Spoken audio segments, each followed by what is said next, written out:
رحمن ساعدني يا رحمن اشرح صدري قرآن املأ قلبي قرآن واسق حياتي قرآن اشرح صدري قرآن املأ قلبي قرآن بسم اللہ الرحمن الرحیم الحمدللہ رب العالمین افضل الصلاۃ و اکمل السلام علی سید الانبیاء والمرسلین وعلی آلہ الکرام و اصحابہ العظام اجمعین۔ نور قرآن کے ساتھ طاہر بخاری آپ کی خدمت میں حاضر ہے۔ ناظرین، آج جمعۃ المبارک ہے اور رمضان المبارک کا جمعہ عام جمعوں کی نسبت زیادہ برکتوں اور رفتوں کا حامل ہوتا ہے۔ قرآن پاک کتاب ہدایت ہے، کتاب انقلاب ہے، کتاب زندگی ہے۔ یہ انسانی زندگی کو پستیوں سے نکال کر عروج، ارتقاء اور بلندیوں سے سرفراز کرتی ہے۔ مولانا روم ایک حکایت کے پیرائے میں اس بات کو یوں بیان کرتے ہیں، فرماتے ہیں کہ ایک اسکالر تھے، عالم تھے، وہ سفر کر رہے تھے اور سفر کے دوران انہیں دریا عبور کرنا تھا اور کشتی میں بیٹھ گئے۔ سفر لمبا تھا، انہوں نے ملاح کے ساتھ گفتگو شروع کی اور اس سے پوچھا کہ بھائی کیا آپ علم نحو جانتے ہو؟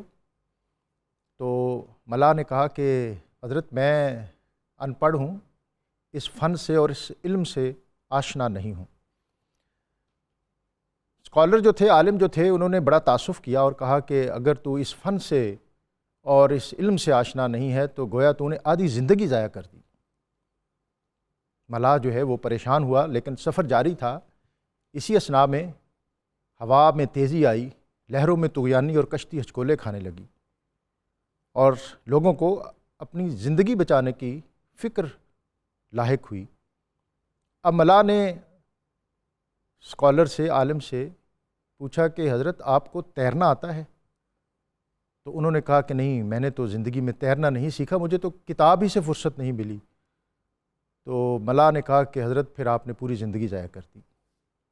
اقبال نے کہا تھا کہ زندگی کچھ اور شے ہے، علم ہے کچھ اور شے، زندگی سوز جگر ہے، علم ہے سوز دماغ، علم میں دولت بھی ہے، قدرت بھی ہے، لذت بھی ہے، ایک مشکل ہے کہ ہاتھ آتا نہیں اپنا سراغ، اہل دانش عام ہیں کمیاب ہیں اہل نظر، کیا تعجب ہے کہ خالی رہ گیا تیرا ایاغ، اور شیخ مکتب کے طریقوں سے کشاد دل کہاں، کس طرح کبریت سے روشن ہو بجلی کا چراغ۔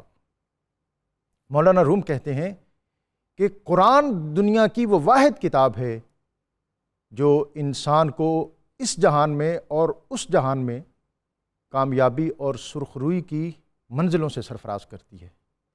اسی کتاب ہدایت اور کتاب مبین کے 18ویں پارے کے مضامین سے آج ہم اکتساب فیض کریں گے، اور ہمیشہ کی طرح ہمارے ساتھ بہت محترم اور معتبر اسکالر موجود ہوں گے۔ ان کی طرف جانے سے قبل ناظرین، آج کا اسم مبارک القیوم، کارخانہ عالم کو سنبھالنے والا۔ اکثر اکابرین نے یا حیو یا قیوم کو اسم اعظم بھی قرار دیا ہے۔ اس اسم کو مستقل پڑھنے والا اللہ پر توکل کی خصوصی دولت سے سرفراز ہوتا ہے۔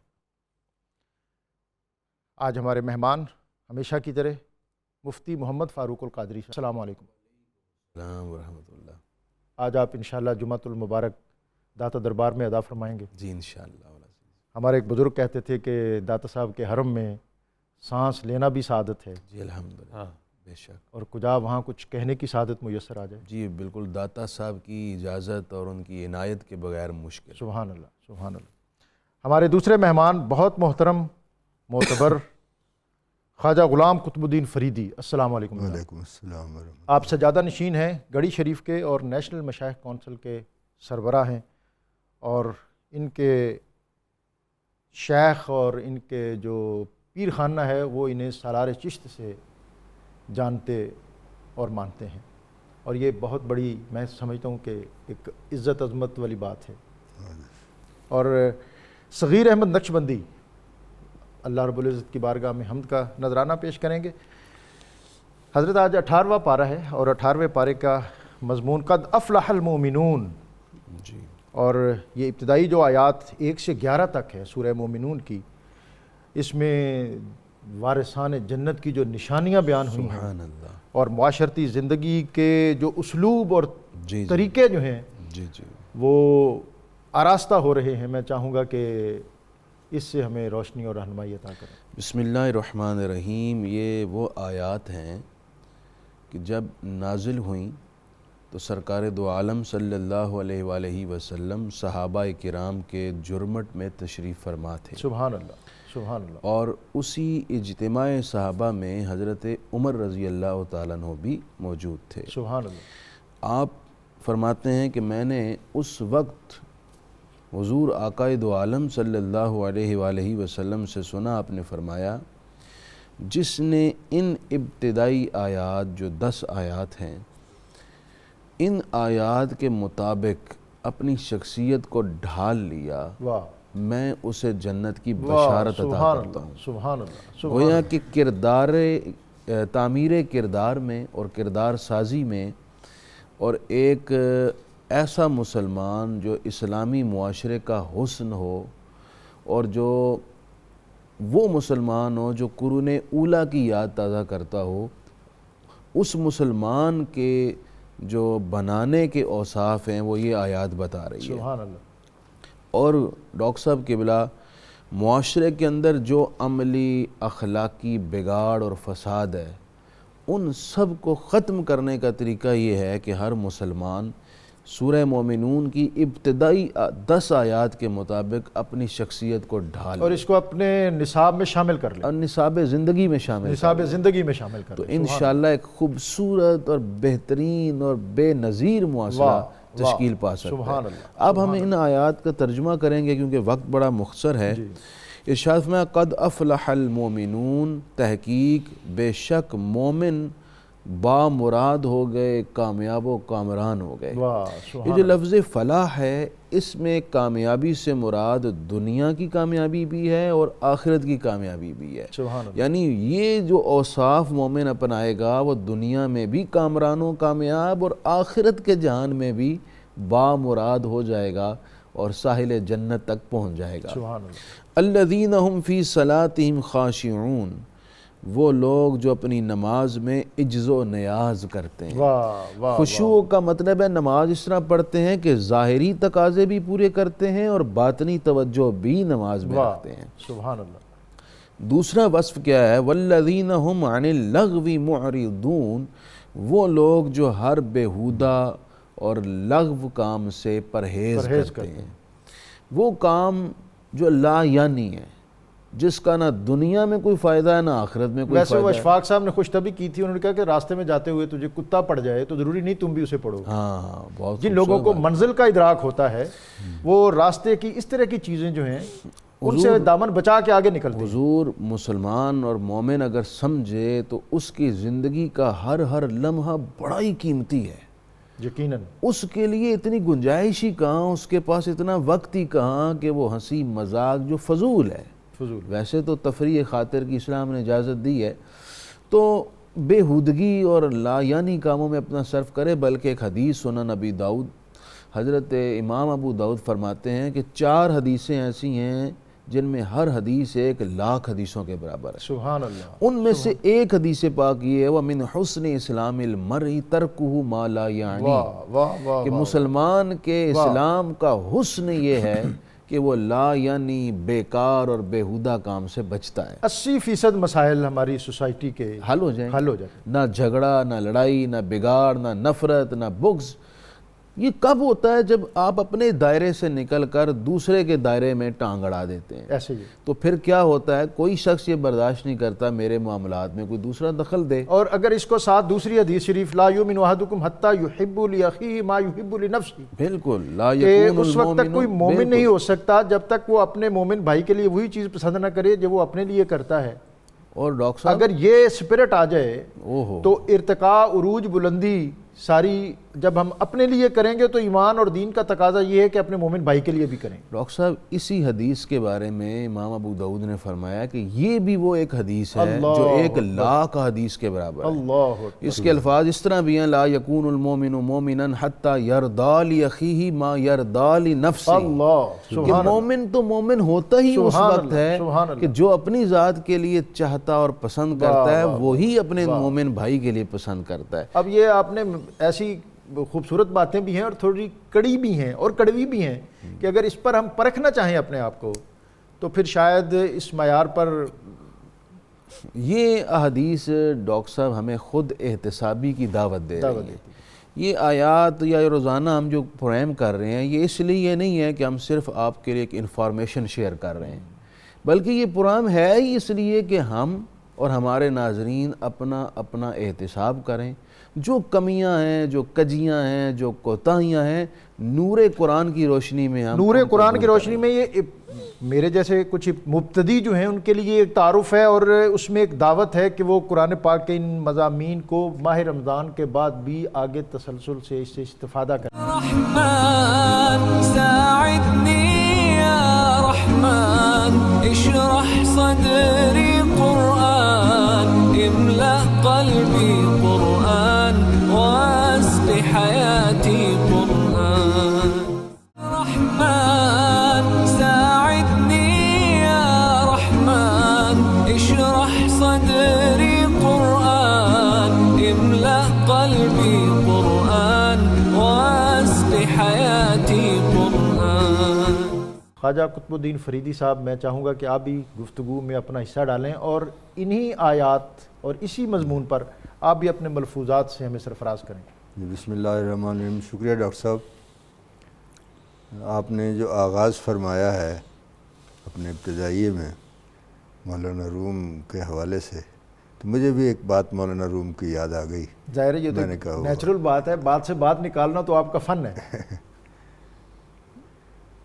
مولانا روم کا مزاج یہ تھا کہ وہ کسی سے اختلاف نہیں کرتے تھے، واہ واہ، ہر ایک کے ساتھ اتفاق کرتے تھے، محبت دیتے تھے، کیونکہ یہ جو کائنات تصوف ہے اس کی جو روح ہے وہ یہ ہے کہ ما قصہ سکندر و دارا نہ خاندائم ازما بجز حکایت مہر و وفا مپرس۔ واہ واہ واہ، بلکہ یہ مولانا روم نے ہی شاید فرمایا، انہوں نے کہا کہ یہ کائنات جو ہے اس کا نظام شکل کے تحت نہیں چل رہا، یہ تو محبت کے تحت چل رہا ہے۔ محبت کے تحت چل رہا ہے۔ واہ۔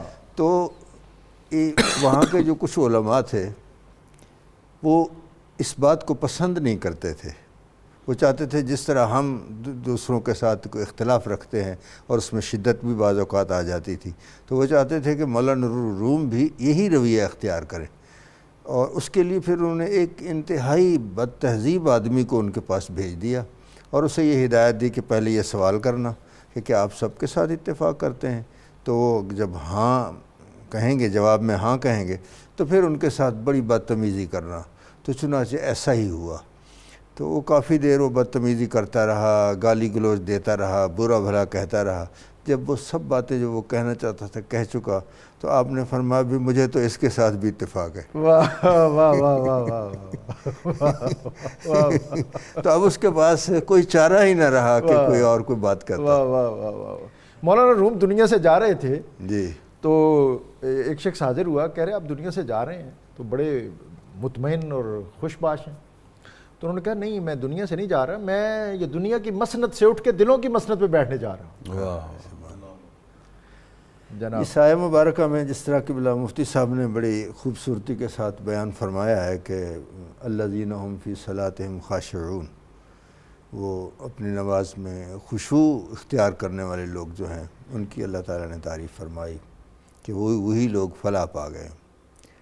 تو خشوع کا ایک معنی یہ بھی ہے کہ نماز کے اندر جو خشوع ہے اس کی روح کیا ہے؟ واہ، اس کی روح یہ ہے کہ آپ جو نماز پڑھ رہے ہیں وہ کسی معاوضے کے بغیر پڑھیں، واہ، سبحان اللہ، کسی لالچ کے بغیر پڑھیں، سبحان اللہ، یعنی ثواب کا لالچ بھی نہ ہو۔ ثواب کا لالچ بھی نہ ہو۔ واہ واہ واہ، اس لیے کہ اگر ثواب کے لیے پڑھیں گے تو پھر اپنے لیے پڑھیے نا، اس کے لیے نہیں پڑھیے۔ واہ، اس کے لیے نماز وہی ہوگی جو تمام ان چیزوں سے بے نیاز ہو کر آپ جب پڑھیں گے، جس طرح مشہور قول ہے، آپ حضرات جانتے ہیں، مفتی صاحب بھی جانتے ہیں، حضرت رابعہ بصری نے جس وقت عرض کی کہ میرے پروردگار، اگر میں تیری عبادت اس لیے کرتی ہوں کہ تو مجھے جنت عطا کرے تو مجھے جنت سے محروم کر دے، اور اگر میں اس لیے عبادت کرتی ہوں کہ تو مجھے دوزخ سے بچا لے تو پھر تو مجھے دوزخ میں ڈال دے، اور اگر اس لیے کرتی ہوں کہ تو میرا ہو جا، بس میری تو یہی خواہش ہے، اس کے علاوہ کچھ نہیں۔ تو خاشعون کا مطلب یہ ہے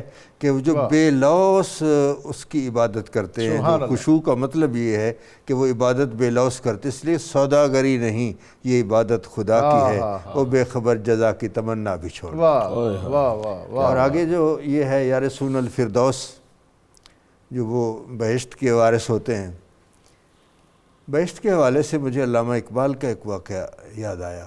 ایک میرا اپنا واقعہ ہے، وقت میں گنجائش ہوگی تو پھر دوسرے سیگمنٹ میں اسی میں عرض کروں گا کہ علامہ اقبال ایک جلسے میں صدارت فرما رہے تھے، اور فاضل بریلوی علیہ رحمت کی وہاں نعت پڑھی گئی، زہ عزت و اطلاع محمد کہ ہے عرش حق زیر پائے محمد، سبحان اللہ۔ اور پھر وہ جب شعر آیا کہ تعجب کی جا ہے کہ فردوس اعلیٰ بنائے خدا اور بسائے محمد، تو علامہ نے کہا بھی ٹھہرو، نعت خان سے کہا نعت بہت اچھی ہے، ایک میرا شعر بھی اس میں شامل کر لو۔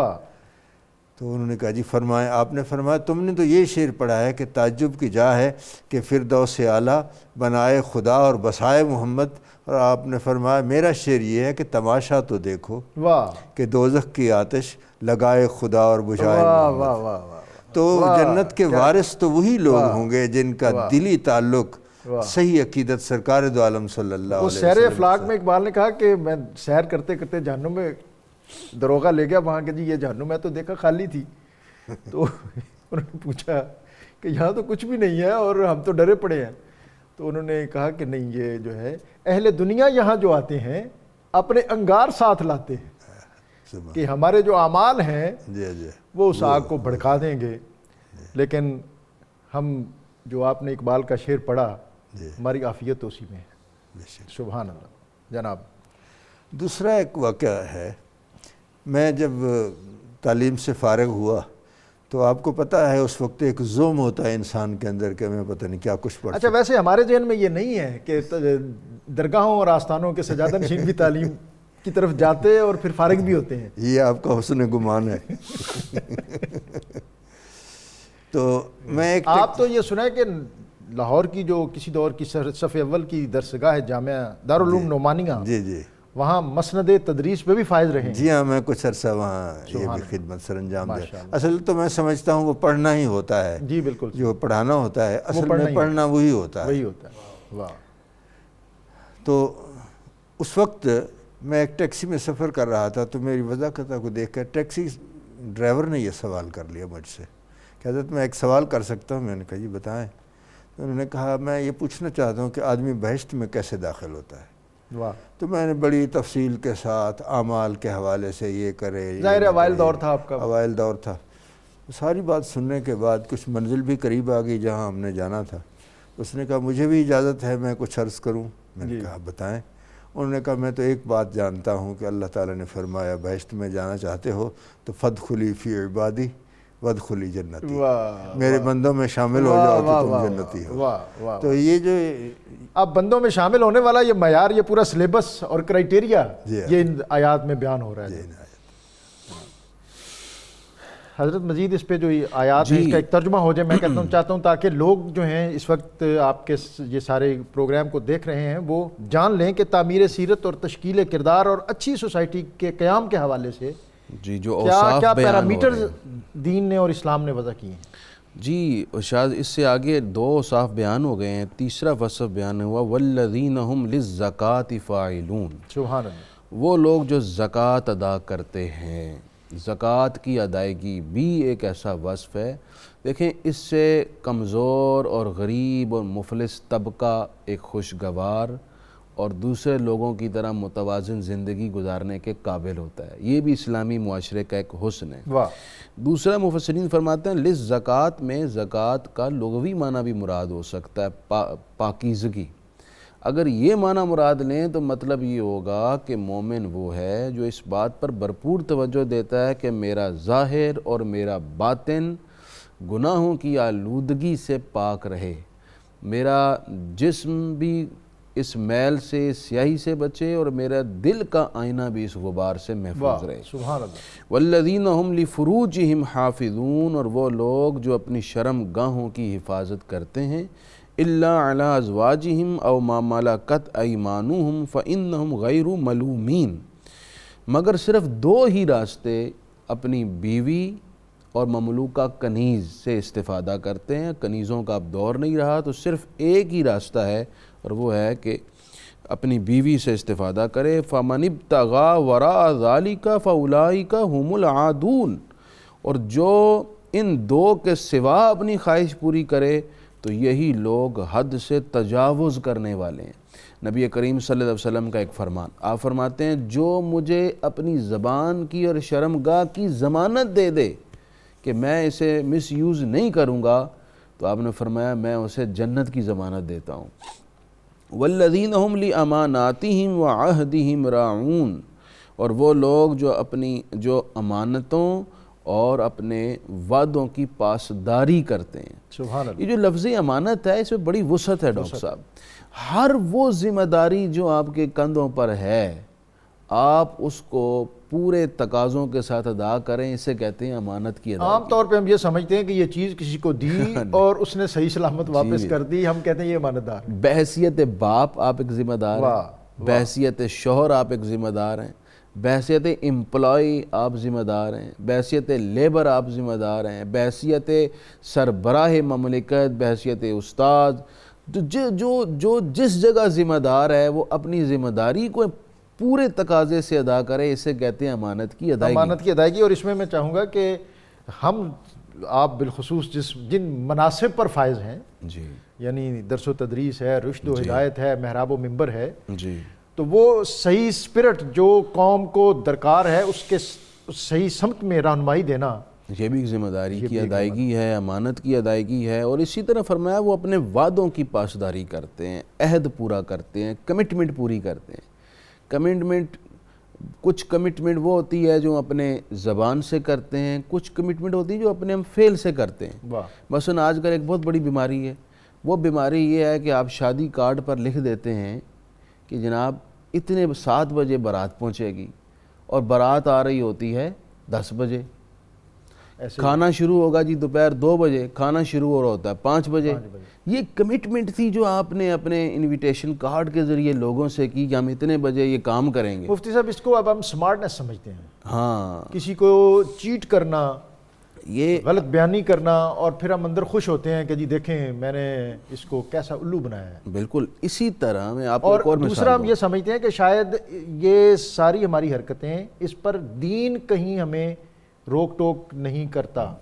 یہ دیکھ لیں قرآن مجید کی آیت ہے، جنتیوں اور وارثان جنت کی علامت۔ ایک اور میں مثال عرض کر دوں، اسی طرح ہم اس ملک میں رہ رہے ہیں، اس ملک میں رہ کر ہم اس ملک کے آئین کے پابند ہیں۔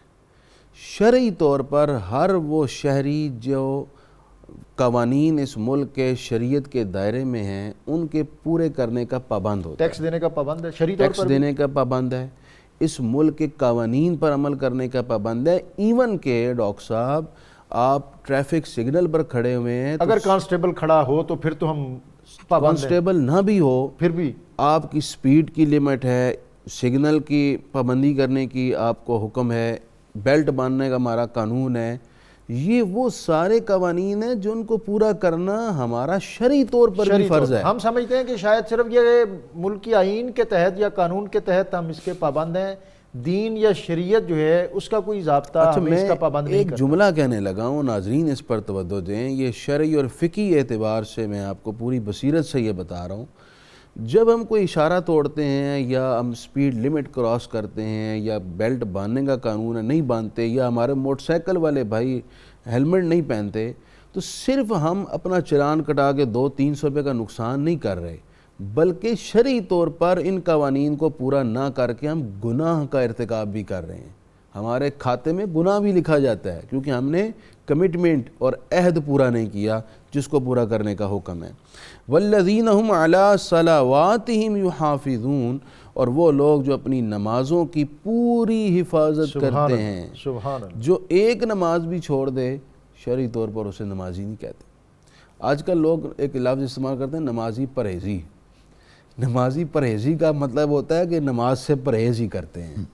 تو نمازی پرہیزی کا مطلب یہ ہے کہ جب پوری 5 نمازیں ادا کرے اور تقوی کے ساتھ زندگی پوری بسر اسپرٹ کے ساتھ، جذبے کے ساتھ. اب یہ جو سارے اوصاف بیان ہوئے ہیں، قرآن کہتا ہے اولئک هم الوارثون، یہی وارث ہیں. کس چیز کے وارث ہیں؟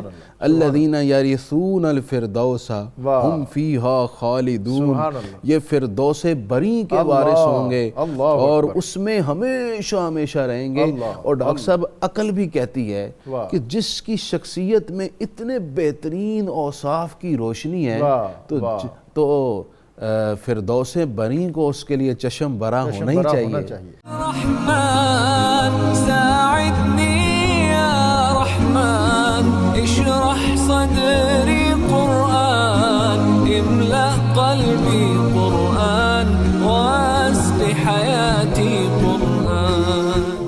رحمن ساعدني يا رحمن اشرح صدري قرآن املأ قلبي قرآن واسق حياتي قرآن. جی کتب صاحب، آپ آیات کے حوالے سے بات فرما رہے تھے، سورہ مومنون، قدرت کے شاہکار اور انعامات، اور پھر آپ آسمانوں کی تخلیق. میں چاہوں گا کہ آپ بات مکمل کریں. اس کے بعد کے جو مضامین ہیں وہ بھی بہت اہم ہیں اور آپ کی موجودگی سے ہم زیادہ سے زیادہ فائدہ اٹھانا چاہتے ہیں.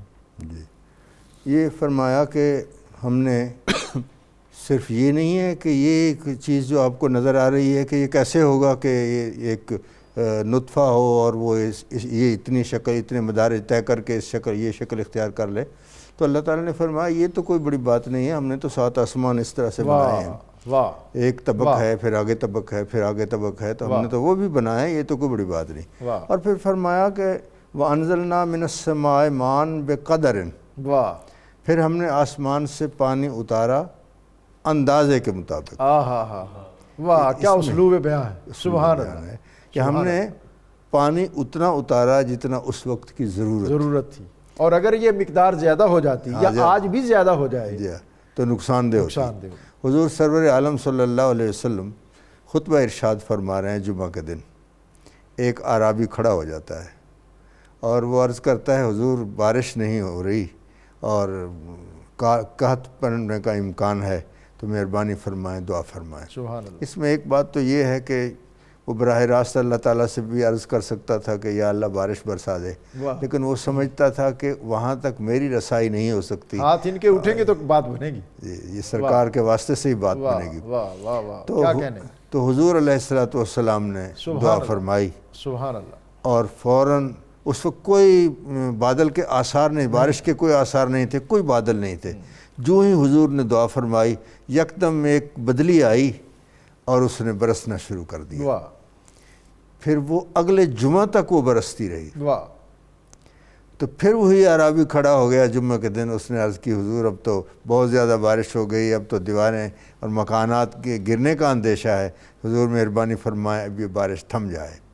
تو صورتحال یہ تھی کہ وہ جو عمارات تھیں، کچی عمارات، وہ ان کے لیے تو یہ نقصان دہ تھی، لیکن فصلوں کے لیے بھی ضرورت تھی. تو حضور نے کیا ارشاد فرمایا؟ حضور نے فرمایا ہوا لینا ولا علینا، فرمایا ہمارے ارد گرد برستے رہو اور ہمارے اوپر نہ برسو. یہ سرکار کے اختیارات کا یہ مقام ہے کہ حضور یہاں پتہ نہیں ریلیونس بنتی ہے نہیں، لیکن مجھے اس واقعے کا جو اگلا پورشن ہے نا وہ میں اپنے ذوق کے لیے ضرور بیان کرنا چاہوں گا. جی بسم اللہ ارشاد.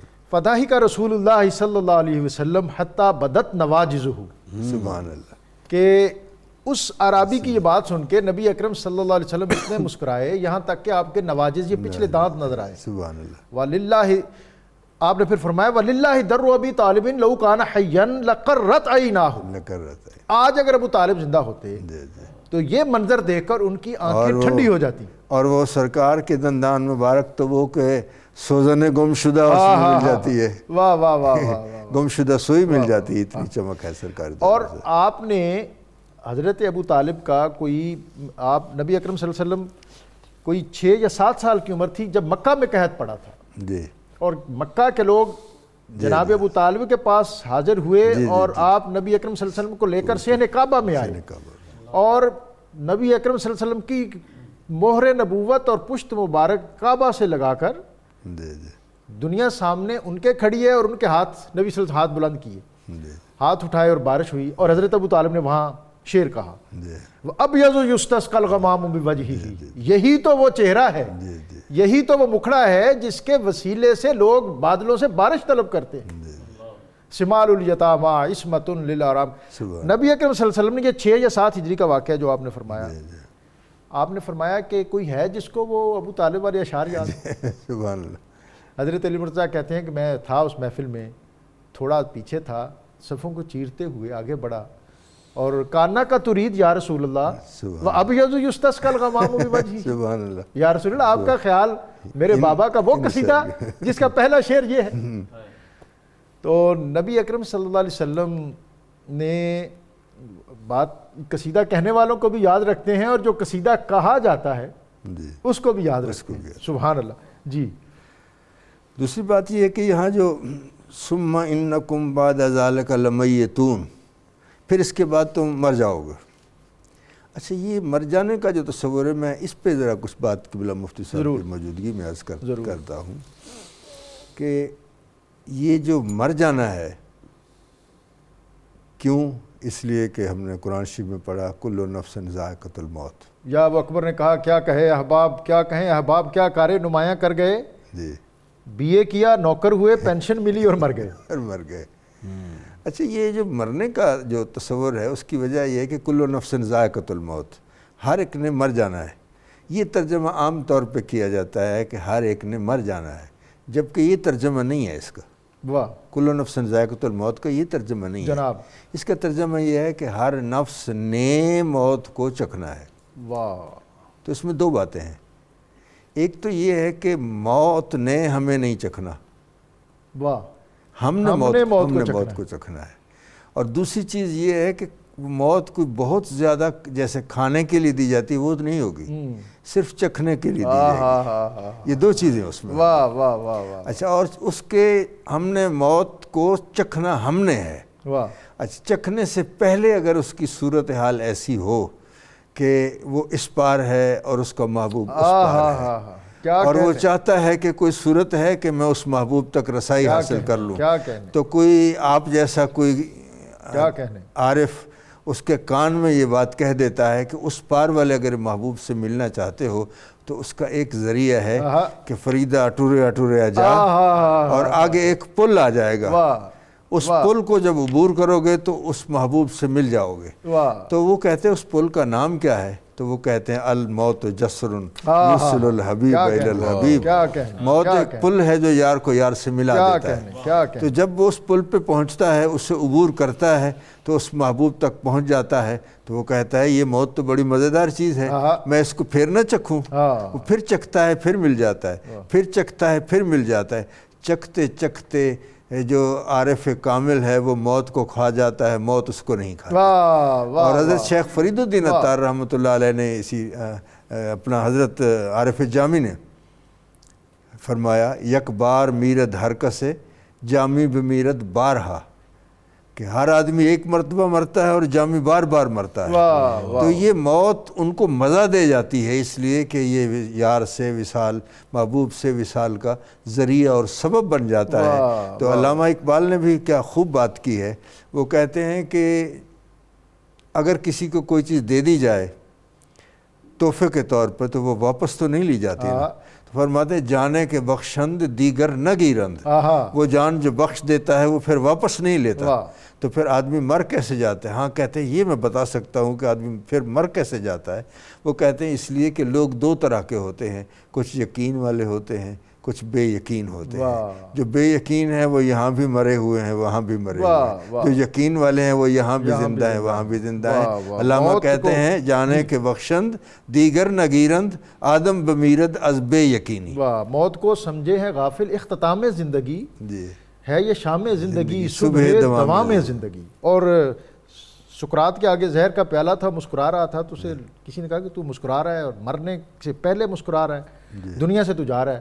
اس نے کہا یہ ظاہری طور پر تو شاید میں تمہاری نظروں سے اوجھل ہو جاؤں، لیکن قیامت تک علم اور فن کی دنیا میں سکہ میرا ہی چلتا رہے گا، اور کوئی آدمی جو ہے وہ علم کی منزل اس وقت تک سر نہیں کر سکے گا جب تک میرے افکار سے روشنی حاصل نہیں کرے گا۔ رحمن ساعدنی یا رحمن اشرح صدری قرآن املأ قلبی قرآن واسق حیاتی قرآن۔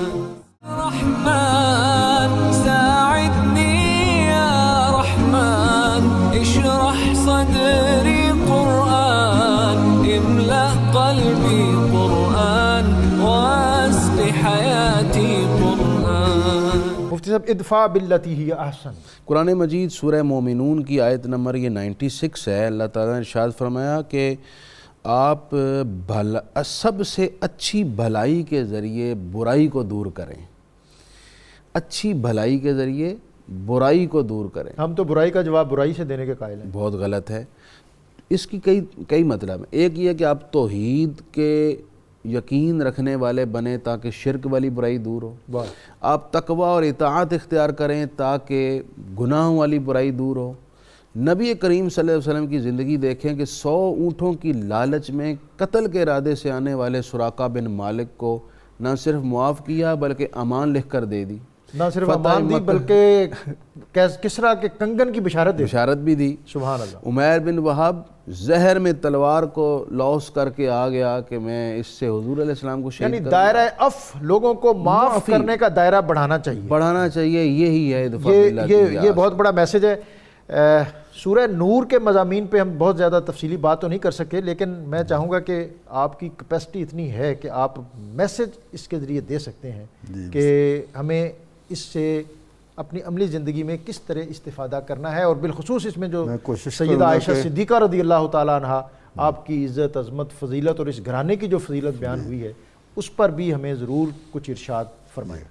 میں کوشش کروں گا کہ مختصر وقت میں ایک دو چیزیں میں آپ کی خدمت میں عرض کر سکوں۔ ایک تو جو کتے کا جو مسئلہ بیان ہوا ہے، مجھے ایک حضرت باعید بستامی رحمۃ اللہ علیہ نے ایک کتے کو دیکھا تو اس سے ذرا اعتراض فرمایا، تو کتے نے اللہ تعالیٰ کی بارگاہ میں عرض کی کہ مجھے قوت گویائی عطا فرما، تو اس نے جو بات کی اس کو عارف رومی نے یوں بیان فرمایا کہ کتے نے کہا کہ ماؤ تو از یک گلستان ہے، ایک ہی باغ کے ہیں، از ما رخ متاب ہم سمونہ پھیر، گرچہ الطاف اشترا گل ساخت مارا خار ساخت، اس کے الطاف نے تو میں پھول بنایا، میں کانٹا بنایا، میں تو سارے ایک ہی جگہ۔ یعنی ہمیں شریعت کی بات بھی آ گئی اور ذوق کی بات بھی آ گئی۔ دوسرا جو ادفع باللتی ہے حسن کے حوالے سے یہ فرما رہے تھے، تو ایک آیت مبارکہ ہے جزاء سیئۃ سیئۃ مثلھا، کہ برائی کی جزا برائی ہے اتنی جتنی اس نے کی ہے۔ اس کا ترجمہ علماء کے ہاں تو یہی ہے، لیکن صوفیاء کے ہاں اس کا ترجمہ یہ ہے کہ جزاء سیئۃ برائی کی جزا دینا، ظاہر برائی کے ساتھ ہوگی نا، وہ فرماتے یہ بھی سیئۃ، یہ بھی برا ہے، برائی کی جزا برائی کے ساتھ دینا یہ بھی برا ہے۔ واہ واہ، بہت شکریہ خواجہ صاحب آپ کا، مفتی صاحب آپ کا۔ ہم سورہ نور کے حوالے سے سیدہ عائشہ صدیقہ رضی اللہ تعالیٰ عنہ آپ کی بارگاہ میں بھی اپنی عقیدتوں اور عادتوں اور محبتوں کا نذرانہ پیش کرتے ہیں۔ وہ کہتی ہیں کہ میں سلائی کر رہی تھی گھر میں اور کمرے میں تاریکی تھی، اتنے میں نبی اکرم صلی اللہ علیہ وسلم نہ جانے کتنی روشنیوں اور نگہتوں کا نور بکھیرتے میرے کمرے میں داخل ہوئے۔ میری جو گم شدہ سوئی تھی وہ مجھے نہیں مل رہی تھی، آپ کے چہرہ اطہر کی روشنی سے مجھے گم شدہ سوئی مل گئی۔ خصائص کبریٰ نے لکھا فتبینت العبرۃ بشعاع نور وجہہ، اور خواجہ صاحب نے جو شعر کی طرف اشارہ کیا، حسن رضا بریلوی نے کہا کہ سوزن گم شدہ ملتی ہے تبسم سے تیرے، شام کو صبح بناتا ہے اجالا تیرا۔ میں اپنے مہمانوں کا شکر گزار ہوں، خواجہ قطب الدین فریدی صاحب کا، علامہ مفتی فاروق القادری صاحب کا، اور بڑھتے ہیں حمد کی طرف۔ وطن عزیز کے معروف نعت خوان، وطن عزیز کے معروف نعت خوان صغیر احمد نقشبندی، ان کا بھی پیشگی شکریہ۔ اور آج کا ناظرین قرآنی وظیفہ جمعے کا دن ہے، تو میں نے اس حوالے سے مناسب جانا کہ سورہ کہف کا جمعے کے دن پڑھنا زمین سے آسمان تک نور پیدا کرتا ہے، اور 8 دن تک وہ نور برابر قائم رہتا ہے۔ پھر اس کے پڑھنے والے کو یہ سارا نور قبر میں اور قبر کے بعد قیامت میں دیا جائے گا۔ اس صورت کا روزانہ پڑھنا ایمان کی قوت کو زیادہ کرتا اور نور ایمان میں ترقی بخشتا ہے۔ سورہ کاف جب ہم پڑھ رہے تھے، اس کا مطالعہ کر رہے تھے، تو اس وقت بھی مفتی صاحب نے ان باتوں کا ذکر کیا تھا۔ اللہ تعالی ہمیں ان امور خیر پر قائم رکھے اور پابندی کی توفیق عطا فرمائے۔ صغیر احمد نقشبندی صاحب، اللہ رب العزت کی بارگاہ میں حمد کرنے رحیم تو کریم مولا، تو ہی ہے ستار، شان تیری سب سے اونچی، شان تیری سب سے اونچی، تو ہی ہے غفار، تو رحیم تو کریم مولا، تو ہی ہے ستار، میرے قلب کو بخش دے تو یہ ہنسی تحفہ، میرے قلب کو بخش دے تو یہ ہنسی تحفہ، اپنا اور اپنے نبی کا دل میں بھر دے پیار، تو رحیم تو کریم مولا، تو ہی ہے ستار، روز میں کرتا ہوں توبہ، روز عیب کروں، روز میں کرتا ہوں توبہ، روز عیب کروں، پھر بھی 70 ماؤں سے تو بڑھ کے کرتا ہے پیار، تو رحیم تو کریم مولا، تو ہی ہے ستار، ذکر تیرا ہو لبوں پر ہر صبح ہر شام، ذکر تیرا ہو لبوں پر ہر صبح ہر شام، میری ہر ایک سانس کی ہے، میری ہر ایک سانس کی ہے بس یہی پکار، تو رحیم تو کریم مولا، تو ہی ہے ستار، کس زبان سے تجھ سے مانگوں شرم سیاہ ہے، کس زبان سے تجھ سے مانگوں شرم سیاہ ہے، تو سبھی کچھ جانتا ہے، تو سبھی کچھ جانتا ہے، کیا کروں اظہار، تو رحیم تو کریم مولا، تو ہی ہے ستار، عشق سجدے کر رہے جو تیری چاہت میں، عشق سجدے کر رہے جو تیری چاہت میں، اپنے ان بندوں میں کرنا غازی کا بھی شمار، تو رحمن ساعدني يا رحمن، اشرح صدري قرآن، املأ قلبي قرآن، واسق حياتي